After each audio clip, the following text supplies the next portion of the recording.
శ్రీకృష్ణ జగద్గురు పరబ్రహ్మణే నమః. ఓం నమో శ్రీ వేదవ్యాసాయ నమః. ఓం మద్గురు శ్రీ పూర్ణానంద స్వామినే నమః. ఓం శుక్లాంబరధరం విష్ణుం శశివర్ణం చతుర్భుజం ప్రసన్నవదనం ధ్యాయేత్ సర్వవిఘ్నోపశాంతయే. ఓం వ్యాసాయ విష్ణురూపాయ వ్యాసరూపాయ విష్ణవే నమో వై బ్రహ్మనిధయే వాసిష్ఠాయ నమో నమః. ఓం నారాయణం నమస్కృత్య నరం చైవ నరోత్తమం దేవీం సరస్వతీం వ్యాసం తతో జయముదీరయేత్.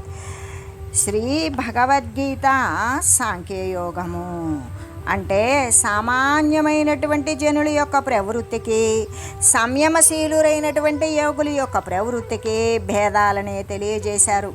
సమస్త ప్రాణులకు అంటే ఏదైతే రాత్రి అయి ఉంటుందో దాని యందు ఇంద్రియ నిగ్రహపరుడైనటువంటి యోగి మేలుకొని ఉంటాడు.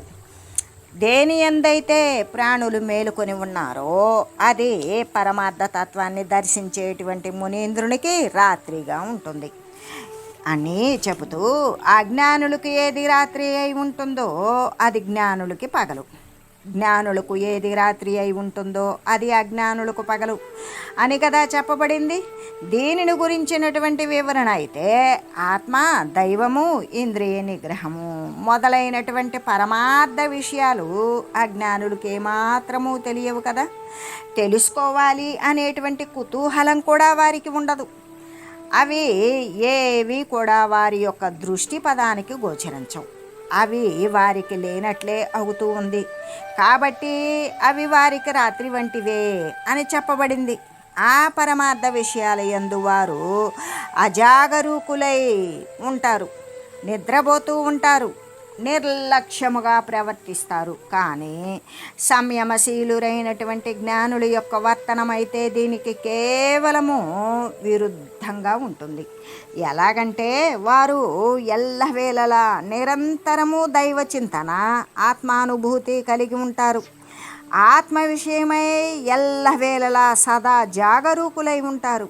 దైవస్మరణను ఒక్క క్షణమైనా సరే వదలకుండా ఉంటారు, ఏమాత్రము మరిచిపోరు. బ్రహ్మానుభూతి ఎందు మేలుకొని ఉంటారు. కాబట్టి అజ్ఞానులు నిద్రపోవుచుండు దైవ విషయమునందు జ్ఞానులు మేలుకొనే ఉంటారు. వారికి ఏది రాత్రో అది ఏ వీరికి పగలు. ఇంకా కూడా జ్ఞానులైనటువంటి మహనీయులు ఇంద్రియ నిగ్రహపరులై విషయభోగాల యందు విరక్తి కలిగి నామము, రూపము మొదలైనటువంటి విషయాలు కలిగిన ఈ దృశ్య ప్రపంచాన్ని మిథ్యగా తలుస్తూ, అబద్ధంగా భావిస్తూ ప్రాపంచక విషయాల పట్ల ఆసక్తి లేకుండా ఉంటారు. ఇంద్రియార్థాలైనటువంటి శబ్దస్పర్శ రూపరసగంధాదుల పట్ల విరక్తి అంటే విముఖత్వం కలిగి ఉంటారు. అవి వారి దృష్టికే అస్సలు కనబడవు. కాబట్టి ఈ విషయాలన్నీ కూడా, భోగ విలాసాలు అన్నీ కూడా వారికి రాత్రి వంటివే అవుతాయి. వాటి యందు సంయమశీలురు ఎల్లవేళలా పట్టించుకోకుండా ఉంటారు, అదే నిద్రపోతూ ఉంటారు. కానీ అవియే అజ్ఞానులకు మహా ఇష్టములుగా, గొప్ప ప్రీతికరములుగా ఉంటాయి. ఎల్లవేళలా కూడా వాటి యందే ఇష్టపడుతూ వాటినే అనుభవిస్తూ కాలక్షేపాన్ని చేస్తారు అజ్ఞానులు. ఆ విషయభోగాల యందు, రూపముతో, నామముతో మొదలైనటువంటి వ్యవహారాల యందు కూడా వారు ఎల్లవేళలా జాగరూకులై ఉంటారు. కాబట్టి అవి వారికి పగలు వంటివి. ఏ ఇంద్రియ విషయాల యందైతే జ్ఞానులు నిద్రిస్తూ ఉన్నారో వాటి యందు అజ్ఞానులు మేలుకొని ఉన్నారు. వారికి ఏది రాత్రో వీరికది పగలు. రాత్రి కాలమున సంచరించేటువంటి జంతువులు అనేకానేకాలు ఉన్నవి. అవి అంటే క్రూర మృగాలు, గబ్బిలాలు, గొడ్లగూబలు, రాక్షసులు, పిల్లులు ఇటువంటివి అన్నీ కూడా తిరుగుతూ రాత్రిపూట సంచరిస్తూ ఉంటాయి. మనకైతే పగలు, వానికైతే రాత్రి. వానికి రాత్రే మనకు పగలు. అజ్ఞానులు ఈ యొక్క నిశాచరుల కోవకే చెందినటువంటి వారు, నిశయందు చరించేటువంటి వారు నిశాచరుడు, వారినే రాక్షసులు అన్నది. అంటే అజ్ఞానులు ఈ రాక్షసుల కోవకు చెందినటువంటి వారే. జ్ఞానులైతే పగలు అంటే సూర్యప్రకాశంలో తిరిగేటువంటి దినచరుల వర్గానికి చెందినటువంటి వారు. అయితే ఇంద్రియ నిగ్రహము పరిపూర్ణముగా కలిగినటువంటి వాడే ఆత్మ విషయమున మేలు కొనగలడని, అంటే అటువంటి సంయమం లేనటువంటి వానికి దైవము కనబడడు అని కదా మనకు స్పష్టంగా ఇక్కడ తెలుస్తూ ఉన్నది. ఈ విధంగానే ఆధ్యాత్మ క్షేత్రమునందు సంయమమునంతో అంటే ఇంద్రియ నిగ్రహముతోటి ఉన్నటువంటి వానికి మహోన్నతమైనటువంటి స్థానమే ఉన్నది. మునులు అంటే మననశీలురు అనేటువంటిది అనేకులు ఉంటే ఉండవచ్చు, కానీ ఆత్మదర్శనాన్ని పొందినటువంటి వారు మాత్రమే మునులు అని చెప్పడం జరిగింది. అంటే ఆత్మను ప్రత్యక్షంగా చూడవచ్చునని, అనుభూతం చేసుకోవచ్చని కూడా కదా చెప్పింది. అటువంటి స్థితిని ప్రతి ఒక్కరము కూడా పొందవలసే ఉన్నది. విషయభోగాలను వదిలివేయాలని ఇంద్రియ నిగ్రహం కలిగి ఆత్మయందు ఎల్లవేళలా మేలుకొని ఉండాలి అనేటువంటి విషయమే కదా మనకి తెలియజేస్తూ ఉన్నది అనే చెబుతూ, మరి జ్ఞానికి ఏది పగలో అజ్ఞానికి అది రాత్రి, అజ్ఞానికి ఏది రాత్రో అది జ్ఞానికి పగలు. కాబట్టి ఇక్కడ జ్ఞానికి కలిగినటువంటి భేదాలేంటి అంటే, అజ్ఞాని అయినటువంటి వాడు దైవ విషయమున ప్రవర్తించకుండా ఉంటాడు, విషయభోగాల యందు ఎల్లప్పుడూ ప్రవర్తిస్తూ ఉంటాడు. అదే జ్ఞాని అయితే దైవ విషయమునందే ఎల్లవేళలా ప్రవర్తిస్తూ ఉంటాడు, విషయభోగాల పట్ల నిరంతరం విరక్తి కలిగే ఉంటాడు అనే చెబుతూ, అయితే ఆపూర్యమాణమచల ప్రతిష్టం సముద్రమాపహ ప్రవిశంతి యద్వత్ తద్వత్ కామాయం ప్రవిశంతి సర్వే సశాంతిమాప్నోతి న కామకామే. అంటే జలము చేత సంపూర్ణంగా నిండింపబడినది. ఆపూర్యమాణం అన్నప్పుడు నీటి చేత అంటే నదీ జలాలు, తటాక జలాలు మొదలైనటువంటి వాని చేత పూర్తిగా సంపూర్ణంగా నిండింపబడింది. అంతేకాదు నిశ్చలమైనటువంటిది అయినది సముద్రము. ఎందుకు? తటాకాలు ప్రవాహాలు అన్నీ వచ్చి నదులలోకి వస్తే ఆ నదులు పొంగి ప్రవాహ రూపంలో వెళ్ళి సముద్రాభిముఖంగా పయనించి సముద్రంలో లీనమవుతూ ఉన్నవి కదా. అలాగే జలముల చేత అనేక ప్రవాహాల చేత, వరదల చేత, నదీ సంగమాల చేత చేరినటువంటి జలము సంపూర్ణంగా పూర్తిగా నిండింపబడినది అయ్యి నిశ్చలమైనది. ఎటువంటి చలనము లేక ఎన్ని నదులు వచ్చి కలిసినా పొంగి పొరలదు, ఎన్ని వర్షాలు లేక ఏ నది వచ్చి కలవకపోయినా కూడా అది తగ్గినట్టు ఉండదు. కాబట్టి అది ఎల్లప్పుడూ కూడా జలముల చేత, నీటి చేత సంపూర్ణంగా నిండింపబడినది, కదలనటువంటిది, నిశ్చలమైనటువంటిది అగు సముద్రాన్ని నదీ జలము మొదలైనటువంటివి ఏ ప్రకారంగా అయితే సముద్రంలో నదీ జలం ప్రవేశిస్తూ ఉన్నవో ఆ ప్రకారంగానే ఈ భోగ్య విషయాలు అన్నీ కూడా ఏ బ్రహ్మనిష్ఠునైతే పొంది అతన్ని ఏమాత్రము కూడా ఏమీ చెయ్యలేక, మార్పు చెయ్యలేక అణిగిపోతూ ఉన్నవి. అతడే శాంతిని పొందుతాడు, కానీ విషయాసక్తి కలిగినటువంటి వాడైతే కానే కాదు అని చెబుతూ, అంటే ఇక్కడ కామాహ అనేటువంటి పదానికి ఏమనుకున్నాం మనం? కోరికలు అనేటువంటి అర్థం చెప్పడం అయితే ఇక్కడ సరిపోయినటువంటిది కాదు. ఎందుకు అంటే బ్రహ్మజ్ఞానికి, స్థితప్రజ్ఞునికి కోరికలు ఉంటాయా అంటే ఉండవు. ఆ కోరికలే ఉంటే వాడు బ్రహ్మజ్ఞాని, స్థితప్రజ్ఞుడు అని పిలువబడతాడా? లేదు కదా. కాబట్టి కామ్యంతే ఇది కామాహ అనేటువంటి వ్యుత్పత్తి అర్థాన్ని బట్టి కోరబడేటువంటి భోగ్య విషయాలు అనే అర్థం చెప్పడమే మంచిది.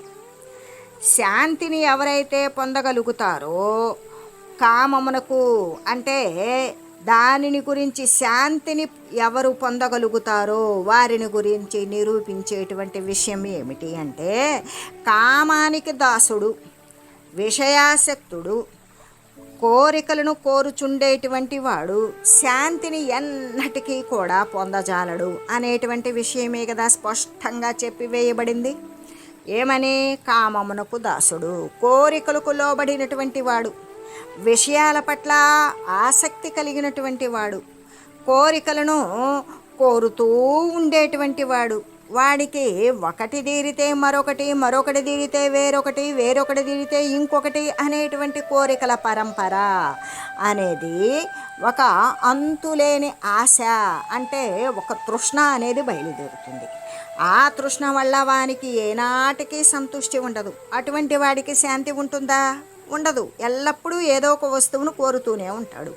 కామమునకు దాసుడైనటువంటి వాడు అంటే ఎవడైతే వాడు అనుకున్నటువంటి విషయాలను పొందడం కోసం దాసత్వాన్ని కూడా అంగీకరిస్తాడో, తన యొక్క కోరికలకు లోబడిపోతాడు, వశపడిపోతాడు, దానికోసం ఎంతైనా నిమ్న స్థానానికి దిగజారిపోతాడు, అటువంటి వాడు శాంతిని పొందుతాడా? పొందలేడు. అంతేకాదు, ఏ ప్రాపంచక సంబంధమైన పదార్థాల పట్ల, విషయాల పట్ల ఆసక్తుడైనటువంటి వాడు కోరికలను కోరుతూనే ఉంటాడు. ఈ విషయము, ఈ పదార్థము దీనివల్ల బాగుంది, ఇది బాగాలేదు అనేటువంటి విషయాల పట్ల ఆసక్తుడైనటువంటి వాడు శబ్ద రూపంలోనో, స్పర్శ రూపంలోనో, లేదా రూపంలోనో, లేదా ఈ యొక్క రసరూపంలోనో, ఘ్రాణ రూపంలోనో, ఆస్వాదించేటువంటి వాసనా రూపంలో అయినా సరే వాడు కోరికలకు కోరుతూ ఉండేటువంటి వాడు శాంతిని పొందుతాడా? అంటే వాడు ఎప్పటికీ కూడా కామానికి దాసుడైన వాడు, విషయానికి ఆసక్తి కలిగిన వాడు, కోరికలను కోరుతూ ఉండేటువంటి వాడు శాంతిని ఎప్పటికీ పొందడు, పొందలేడు, పొందజాలడు అని కదా ఇక్కడ మనకు స్పష్టంగా తెలియజేయబడింది. అందుకే నకామకామి అంటే కోరికలను కోరనటువంటి వాడు, ఏ కోరిక తీరాలి అనేటువంటి కోరిక లేనివాడు, విషయాసక్తి లేనివాడు, ఏ ప్రాపంచక సంబంధమైన విషయాల పట్ల కూడా ఆసక్తి, ఆలోచన లేనటువంటి వాడు, అంటే కామమును, కోరికను జయించినటువంటి వాడు. ఎటువంటి కోరిక అంటే ఏ వస్తు సంబంధమైన, వనితా సంబంధమైన, తన యొక్క దేహ సంబంధమైన, ధన సంబంధమైన, భూ సంబంధమైన ఇటువంటి కోరికలు, కీర్తి సంబంధమైన, పదవీ సంబంధమైన కోరికలు అనేటువంటివి జయించేసినటువంటి వాడు, అంటే కోరికలే లేనటువంటి వాడు, వీడు మాత్రమే శాంతిని పొందగలుగుతాడు. కానీ అంటే ఇక్కడ జ్ఞానిని ఒక సముద్రానికి పోల్చి చెప్పవచ్చు. అలాగే చెప్పబడింది కూడా. సముద్రము తనలోని ఎంతో జలము సూర్యతాపానికి ఆవిరైపోతుంది కదా, అదే మేఘరూపంలోకి పరిణితి చెందుతుంది కదా. ఒక్క అంగుళమైనా తగ్గుతుందా అంటే తగ్గదు.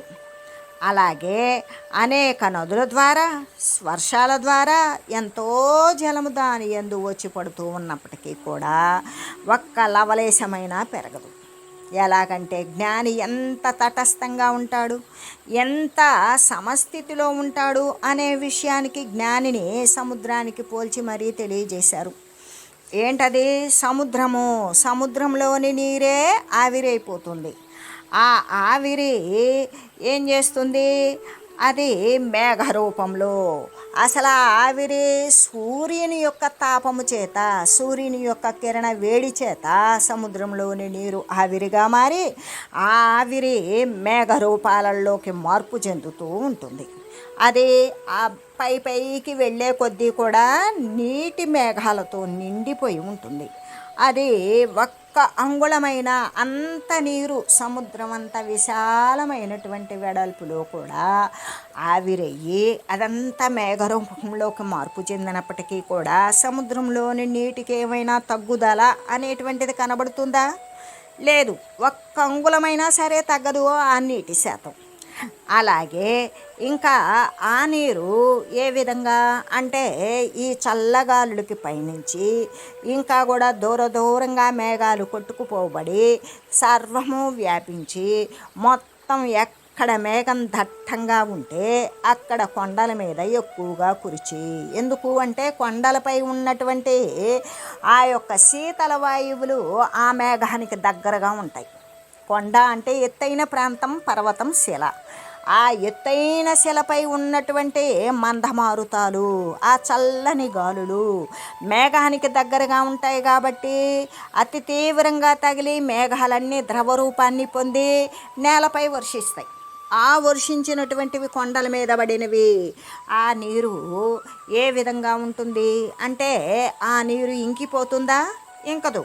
రాయి ఎప్పుడూ కూడా నీటిని ఇంకింపజేసుకోలేదు కదా.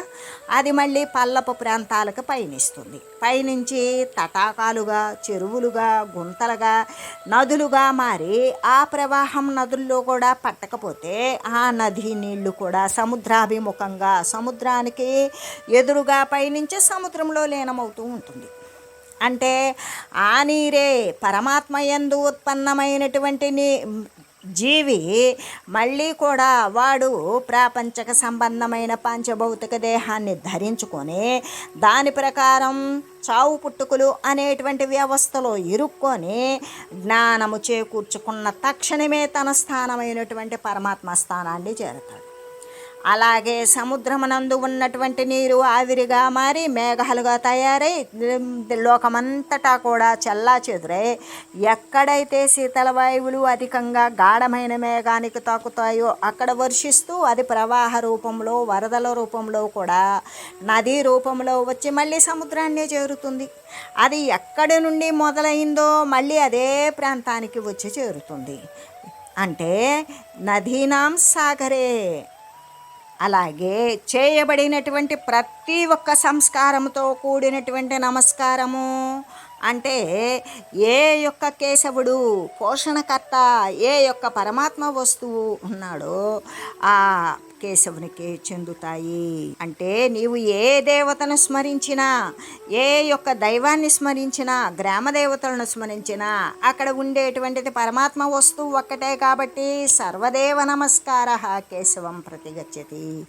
నువ్వు ఏ దేవీ దేవతలను ఎవరిని స్మరించినా నీవు నీ రూపంలో చూసి, నీవు నీ భావనకు లోబడి చేసుకొని, నీవు నీ యొక్క భక్తితో పూజించినటువంటి ప్రతి ఒక్క నమస్కారము కూడా పరమాత్మకే అంకితమవుతుంది అని చెబుతూ, అయితే ఇక్కడ ఏ విధంగా జ్ఞానిని ఒక సముద్రానికి పోల్చి చెప్పబడినప్పుడు సముద్రం ఏం చేస్తుంది?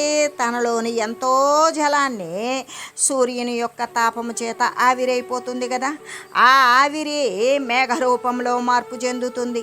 ఒక్క అంగుళమైనా కూడా అంత నీరు ఆవిరై మేఘ రూపంలో ఉన్నా కూడా ఒక్క అంగుళం కూడా సముద్ర మట్టం నీటి శాతం తగ్గదు.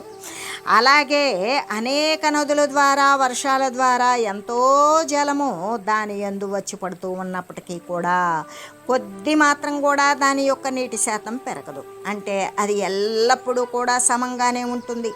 అలాగే జ్ఞాని అయినటువంటి వాడు స్థితప్రజ్ఞుడు.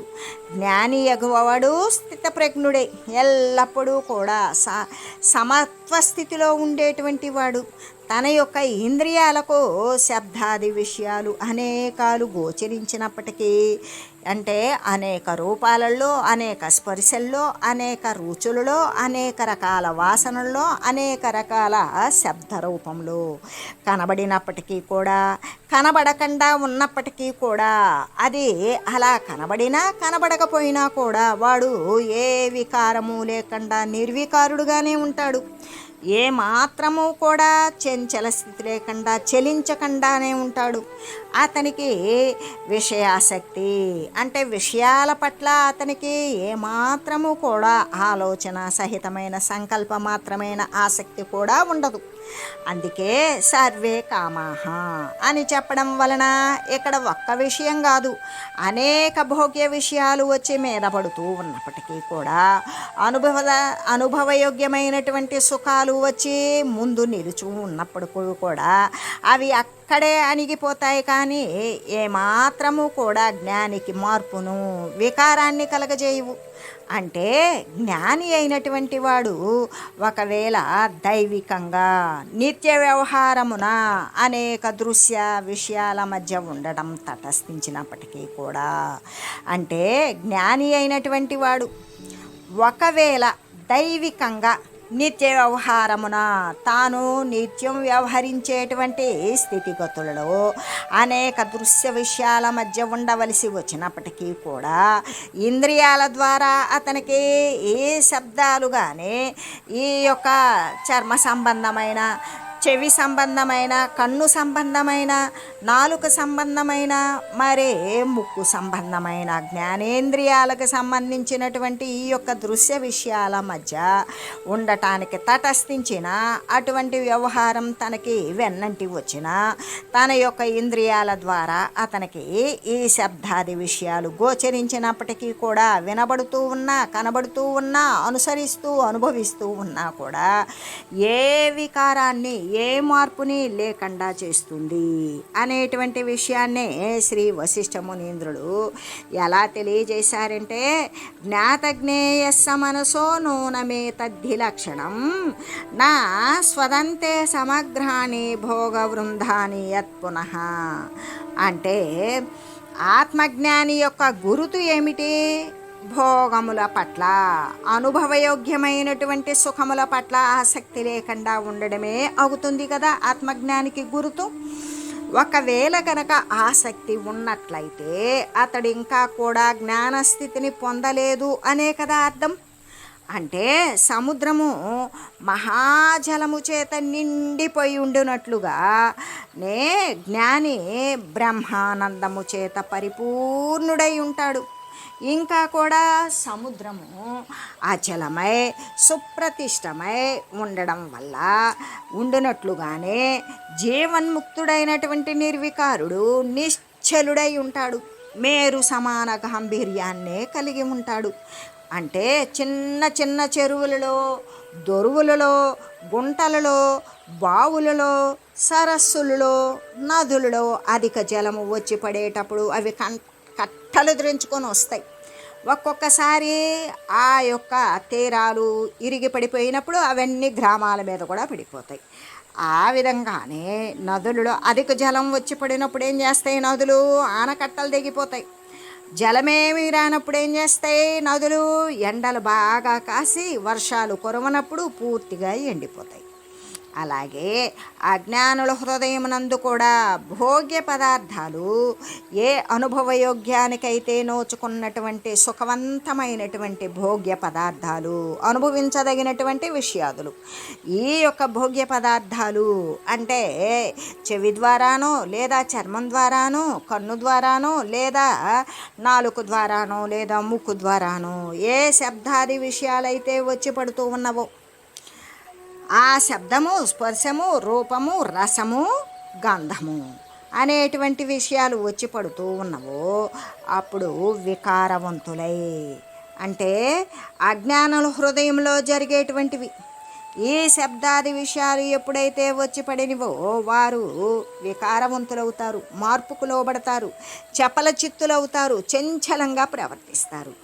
ఏ విషయాలు లభించకపోతే చాలా దిగులు, బాధ, ఏడుపు, దుఃఖము కలిగి ఉంటారు, దీనులుగా వర్తిస్తారు. ఇదే కదా అజ్ఞానులకి ఉండేటువంటి భేదం అనే చెబుతూ, ఇంకా కూడా కోరికలు కోరేటువంటి వాడు శాంతిని ఎప్పటికీ పొందలేడు అని చెప్పబడింది కదా. కాబట్టి మనుజుడు కోరికను వదిలివేయాలి, లేదా త్యజించి వేయాలి. ఆ త్యజించడాన్నే కోరికను జయించడం అంటారు. విషయాసక్తిని వదిలినటువంటి వాడు, విషయాల పట్ల ఆసక్తిని వదిలేసినటువంటి వాడు వాంఛారహితుడు. వానికి ఏ కోరికలు లేవు, ఉన్న కోరికలన్నీ నశించిపోయినాయి.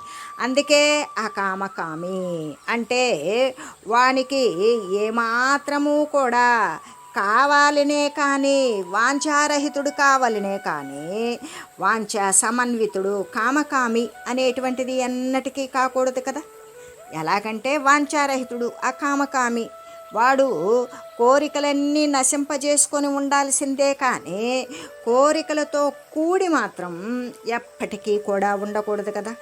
ఇక్కడ ఇంకొక రహస్యం కూడా ఉన్నది. ఏంటది అంటే, సముద్రము నదీ జలాన్ని కానీ వర్ష జలాన్ని కానీ తనకు తానై ఎప్పటికీ కోరదు, అవే దైవికంగా వచ్చి పడతాయి. అలాగే జ్ఞాని కూడా ఏ విషయాన్ని కోరడు, కానీ తన యొక్క నిత్య వ్యవహారమునందు ఒకవేళ దైవికంగా ఈ శబ్దస్పర్శ రూపరసగంధాదులు అనేటువంటి విషయాలు తటస్థపడినప్పటికీ కూడా వాటి చేత వాడు ఏమాత్రము కూడా తొనకడు. అలా తొనకకుండా బెణకకుండా ఏమాత్రము మార్పులకి లోబడకుండా నిర్వికారుడై ఉంటాడు అనేటువంటి విషయాన్ని గురించి తెలియజేస్తూ, ఓం మంగళం పావన గీతామాత జయ మంగళం భక్తజనావని బంధ విమోచని భవభయహారిణి భవ్యదాయిని మంగళం. ఓం మంగళం శ్రీ కురుక్షేత్రరణక్షోణి విహారిణే పార్థసారథి రూపాయ గీతాచార్యాయ మంగళం. ఓం మంగళం మహత్.